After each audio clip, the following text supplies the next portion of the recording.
Hey everyone, before I start, thank you for tuning in. If you're new here, hit that like button, subscribe, and drop a comment telling me where you're watching from. We were supposed to be securing a district in Al-Sharif, a city in the Middle East that had been torn apart by insurgents for months. Routine patrol. Intel said the enemy was regrouping in the northern blocks.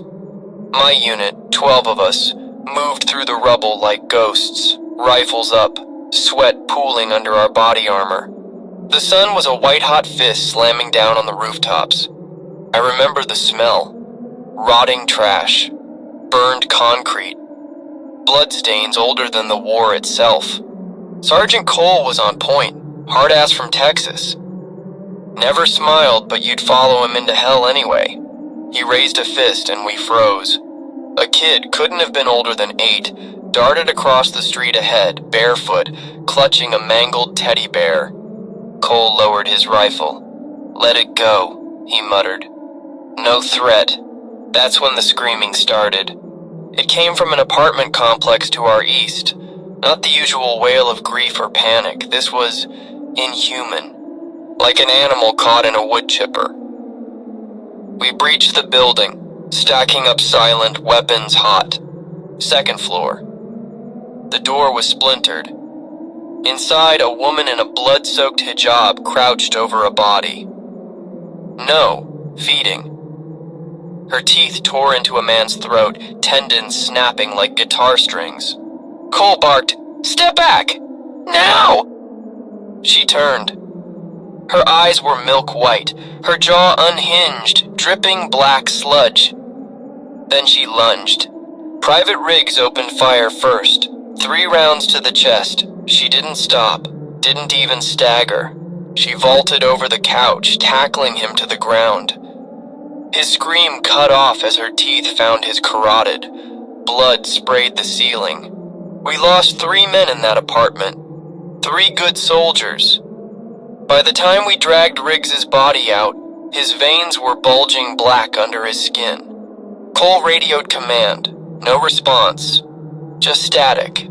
The streets outside were chaos, gunfire, explosions, and those screams everywhere.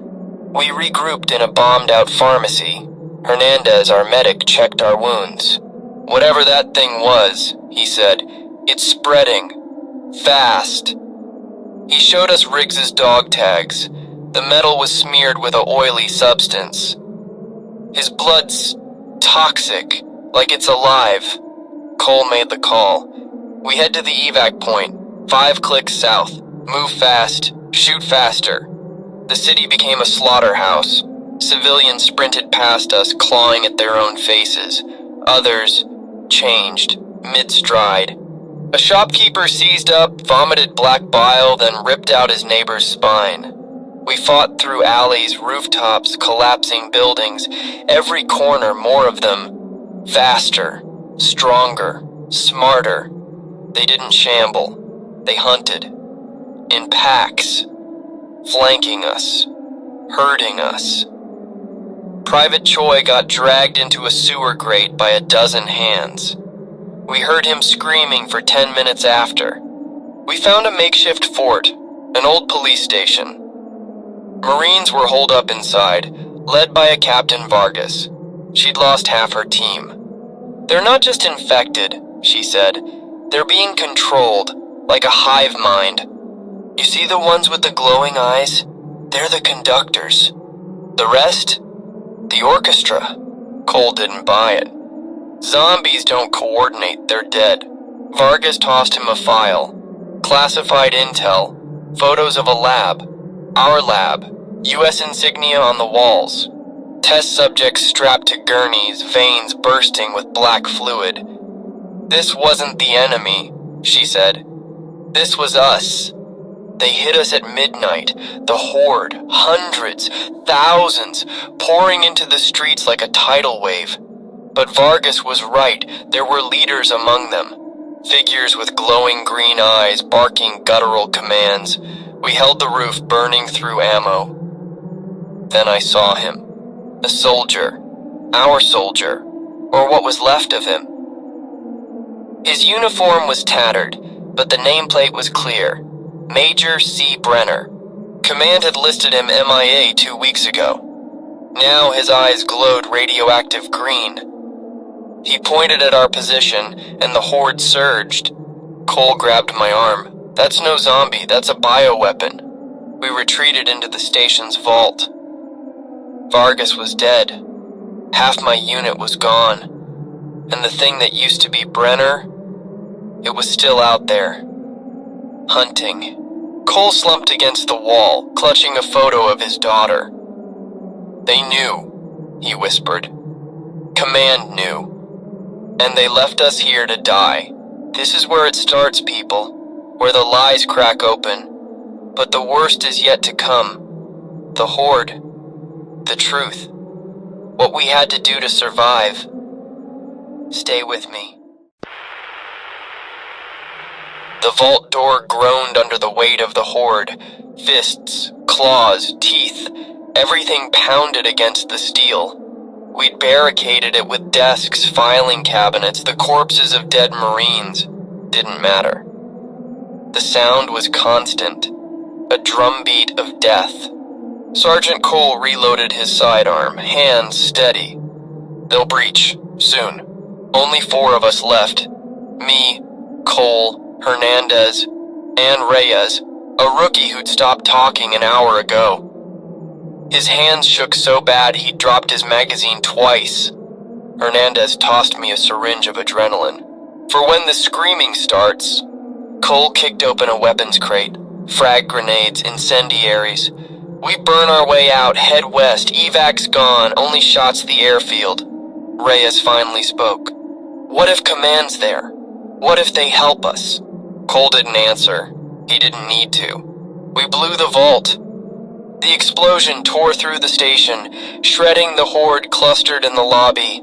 Burning limbs rained down. The stench of charred meat choked the air. We sprinted through the flames, boots crunching on brittle bone. They were waiting for us outside, not just the infected soldiers, or what used to be soldiers. Their armor was fused to rotting skin, their rifles rusted, but their eyes glowing green. One of them raised a blackened hand and pointed. The horde shifted, formed ranks. They're using tactics, I screamed. Cole tossed a grenade into the crowd. Run! The airfield was 8 clicks through hell. We took the market district. Narrow alleys, vendor stalls collapsed like dominoes. Mistake. They ambushed us from the rooftops, leaping down like spiders, limbs snapping on impact only to heal and rise again. Hernandez took a bite to the shoulder. Didn't even flinch. Jammed his combat knife into the thing's eye socket. Keep moving! But then Reyes froze. A little girl stood in the middle of the street. Blonde, blue dress, American. That's Emma, Reyes whispered. My niece, she's back in Ohio. The girl's head snapped sideways. Her jaw split open and she screeched. Cole put 2 rounds in her skull. Reyes screamed. We found the source. A concrete bunker half buried in the rubble. U.S. flag spray painted over blast doors. Inside, the walls were lined with biohazard symbols. Test tubes, autopsy tables, and a server room, screen still flickering with data. Hernandez hacked the files. God, Project Black Star. They were engineering a neural parasite, supposed to enhance soldiers, make them obedient. No fear, no pain. Cole stared at a monitor. Video footage played. A soldier strapped to a chair, veins turning black as oil. His eyes glowed. Major Brenner. They tested it on their own, I said, and lost control, Hernandez muttered. A scream echoed down the hall. Reyes, we found him in a lab, clutching a photo, a family portrait. Him, a woman, the girl in the blue dress. They took her, he whispered. They brought her here. My sister. She worked for a contractor. They said it was a school trip. A school trip. Glass shattered. A ventilation grate tore open. Brenner crawled out. He wasn't human anymore. His limbs bent backward. His mouth was a jagged hole dripping black acid. But his eyes, those were still his. Cold. Calculating. He spoke, voice like grinding gravel. "Sergeant, you've seen the gift." Cole raised his rifle. "Stand down, Major." Brenner laughed. "Gift? Rejected. Weak. But the new models, perfected." He snapped his fingers. Reyes convulsed. Blood erupted from his nose. Black veins spiderwebbed across his face. "No!" Hernandez tackled him, jamming a sedative into his neck. Too late. Reyes's eyes flashed green. He grabbed Hernandez by the throat and slammed him into a wall. Bone cracked. Cole unloaded his magazine into Brenner. The thing staggered but kept laughing. "Run!" Hernandez gurgled, ribs piercing his lungs. "Go!" We ran. The horde chased us all the way. We reached the runway. A C-130 sat idling, ramped down. A dozen soldiers in hazmat suits waved us forward. "Friendly! Go!" Cole shouted. We were 10 feet from the ramp when the soldiers opened fire. Not at the horde. At us. Cole took a round to the leg. I dragged him behind a fuel truck. "Command's cleaning house," I yelled. He shoved a detonator into my hand. "Blow the truck. I'll hold him off." No, but he was already moving, limping into the open, spraying bullets. The hazmat squad cut him down. I pressed the detonator. The explosion lit the night sky. I crawled onto the plane as it taxied, bullets pinging off the fuselage. The horde swarmed the burning wreckage. Brenner stood in the flames, watching me, smiling.